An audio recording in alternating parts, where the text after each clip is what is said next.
कहते हैं हमारी ही दुनिया में ना जाने कितनी दुनियाएं और बसती है, मगर इंसान सिर्फ उसे ही मानता है जिसे वो देख सकता है। काली अमावस की रात थी। चारों ओर सिवाय हवाएं और शोर के अलावा कुछ भी नहीं था। राजन को आज घर लौटने में देर हो गई थी। रात के सन्नाटे को वो अपनी साइकिल से चीरता हुआ चला जा रहा था। वह गांव की नदी तक पहुंचा ही था कि तभी उसे नदी के पास एक काला साया दिखाई दिया जो नदी के किनारे पानी को घूरे जा रहा था। इतनी रात को नदी के पास देखकर राजन के ना जाने क्यों रोंगटे खड़े हो गए। उसे ऐसा महसूस हुआ मानो उसके पैर साइकिल के पैडल पर जम गए हो। राजन कपकपाते हुए होठों से बोला, कौन है वहां पर? राजन ने इतना बोला ही था कि अचानक वो साया बिजली की रफ्तार से दौड़ता हुआ राजन के नजदीक आ गया। राजन की नजर जैसे ही उस साये पर पड़ी, उसके हलक से एक भयानक चीख निकल गई। इस घटना के 1 महीने बाद अर्जुन का सारा ध्यान ड्राइविंग पर था। उसकी पत्नी शिखा कार में ड्राइविंग सीट के बगल में बैठी हुई एक मैगजीन पढ़ रही थी। शिखा ने मैगजीन रखकर अर्जुन की ओर देखकर कहा, और कितनी दूर रह गया है तुम्हारा गांव अर्जुन? बस थोड़ी दूर रह गया है, आधे घंटे में हम पहुंच जाएंगे। तुम्हारे चेहरे पर इतनी टेंशन क्यों है? टेंशन क्यों नहीं होगी शिखा, मैंने अपनी माँ को बगैर बताए तुमसे लंदन में शादी जो कर ली। पता नहीं माँ तुम्हें देखकर कैसे रिएक्ट करेगी। डोंट वरी अर्जुन, मुझ पर भरोसा रखो। तुम्हारी माँ को मनाने की जिम्मेदारी मेरी है। आई होप शिखा ऐसा ही हो। यकीन मानो अगर ऐसा हुआ ना तो मेरे ऊपर से एक बहुत बड़ा बोझ उतर जाएगा। अब मुस्कुरा भी दो यार। अच्छा, तुम बता रहे थे कि गांव में तुम्हारी बहुत बड़ी हवेली बनी हुई है। कुछ बताओ ना अपनी हवेली के बारे में। अरे 15 मिनट में हम वैसे भी पहुंचने वाले हैं, तुम खुद देख लेना। कुछ ही देर में अर्जुन अपने गांव वीरपुर अपनी हवेली में खड़ा हुआ था। अर्जुन की मां अर्चना देवी अर्जुन के स्वागत के लिए हवेली के बाहर खड़ी हुई थी। अर्जुन ने दौड़कर अपनी मां के पैर छुए और डरते हुए बोला, ये शिखा है मां, मेरी पत्नी। हम दोनों ने लंदन में शादी कर ली। अर्जुन की बात सुनकर अर्चना देवी मुस्कुराकर बोली, कोई बात नहीं बेटा, एक ना एक दिन तो तुझे शादी करनी ही थी। इतना बोलकर अर्चना ने अपनी बहू को गले लगा लिया और वो अंदर आने का इशारा करती हुई वहां से चली गई। अर्जुन को अपनी माँ का ये बिहेवियर देखकर बहुत ज्यादा हैरत हुई। उसे उसकी माँ इस बार बहुत बदली हुई सी लगी। अर्जुन पूरे 10 साल बाद लंदन से आया था। अर्जुन उन्हीं ख्यालों में खोया हुआ था कि उसके कानों में उसकी पत्नी शिखा की आवाज टकराई। अब क्या बाहर ही खड़े रहने का इरादा है क्या? अंदर नहीं चलोगे? कौन से ख्यालों में गुम हो गए? मुझे लगा था माँ को मेरी शादी के बारे में जानकर बुरा लगेगा, मगर माँ को तो जैसे कोई फर्क ही नहीं पड़ा। अजीब आदमी हो, ये तो अच्छी बात है। मुझे मेहनत करने की जरूरत ही नहीं पड़ी। चलो अब अंदर भी चलो। अर्जुन और शिखा अंदर की ओर चले गए। अर्जुन ने देखा कि उसकी हवेली में सन्नाटा पसरा हुआ था।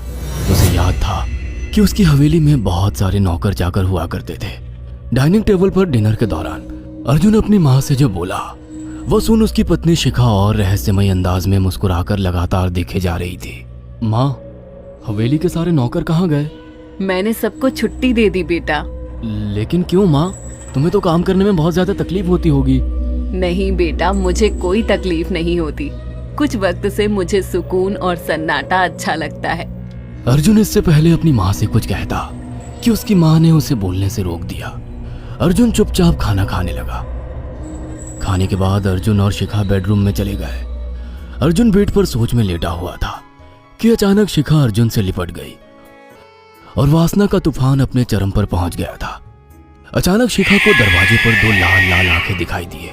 उसे ऐसा लगा जैसे कि कोई उसे देख रहा हो। शिखा ने तुरंत बेड से उठकर अपने कपड़े पहन लिए। क्या हुआ शिखा? अर्जुन, मुझे ऐसा लगा जैसे कोई हम दोनों को देख रहा हो। पागल हो गई हो क्या? हवेली में सन्नाटा पसरा हुआ है, एक भी नौकर चाकर नहीं है। तुम्हें वहम हुआ होगा। तुमने तो सारा मूड खराब कर दिया शिखा, अब सो जाओ। उस रात अर्जुन तो गहरी नींद में सो गया, मगर शिखा की आंखों से नींद कोसों दूर थी।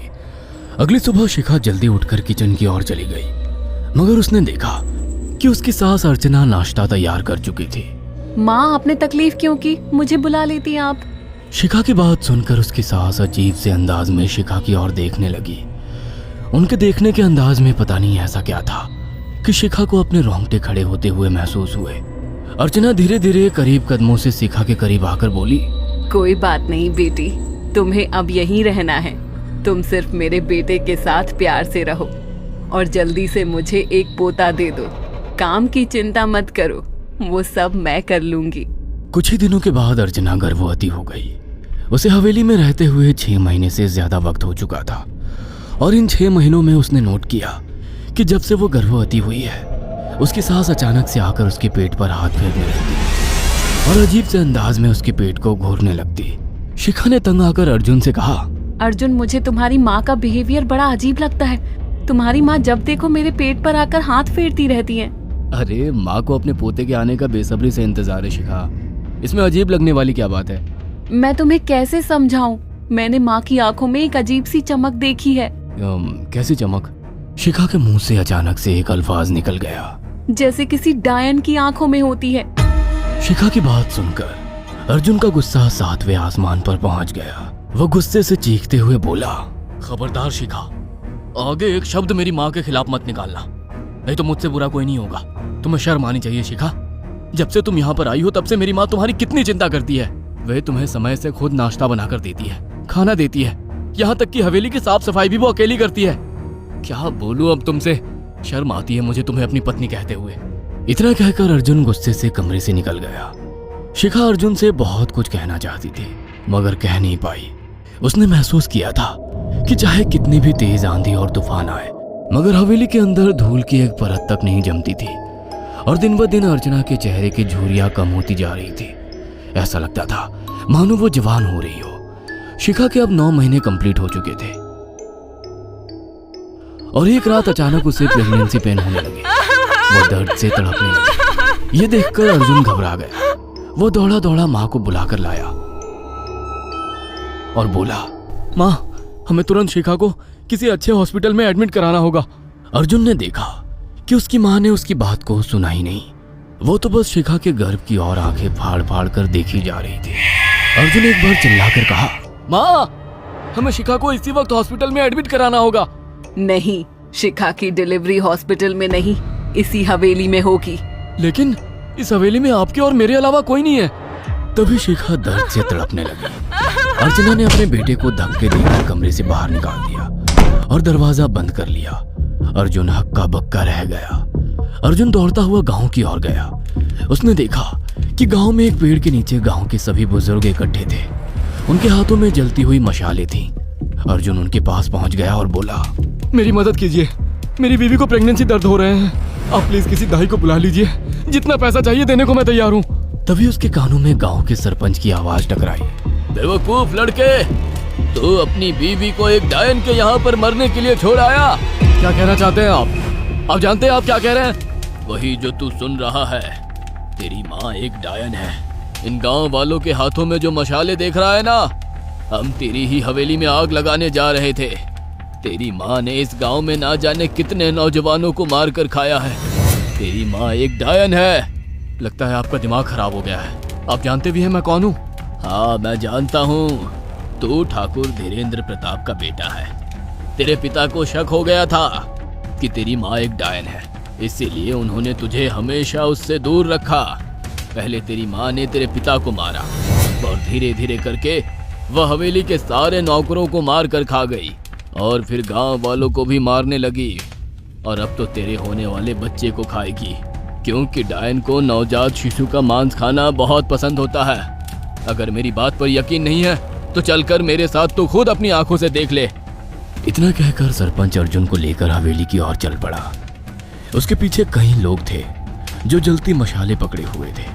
हवेली के अंदर घुसकर उन्होंने उस कमरे के दरवाजे को तोड़ दिया जहां पर शिखा थी। कमरे का मंजर देखकर अर्जुन के रोंगटे खड़े हो गए। उसने देखा कि उसकी माँ एक बेहद भयानक रूप में उसके बच्चे का मांस खा रही थी और उसकी पत्नी शिखा फर्श पर मरी हुई पड़ी थी और पूरा फर्श खून से लाल था। अर्जुन को अपनी आंखों पर यकीन नहीं आ रहा था कि तभी उसकी माँ उसके ऊपर झपटी। सरपंच ने चीखकर कहा, अरे इस डायन को आग लगा दो, जिंदा जला दो इसे और साथ ही इस हवेली को भी। सभी लोगों ने जलती हुई मशालें डायन के ऊपर फेंक दी। देखते ही देखते डायन दर्द से चीखने और चिल्लाने लगी और कुछ ही देर में वो जलकर राख हो गई। हवेली में आग लगते ही सभी लोग अर्जुन को खींचकर बाहर ले आए। अगले दिन अर्जुन अपनी पत्नी की यादें साथ लेकर आंखों में आंसू लिए दोबारा लंदन वापस चला गया। अगर आपको हमारी ये कहानी पसंद आई हो तो इसे लाइक और शेयर करना ना भूलें।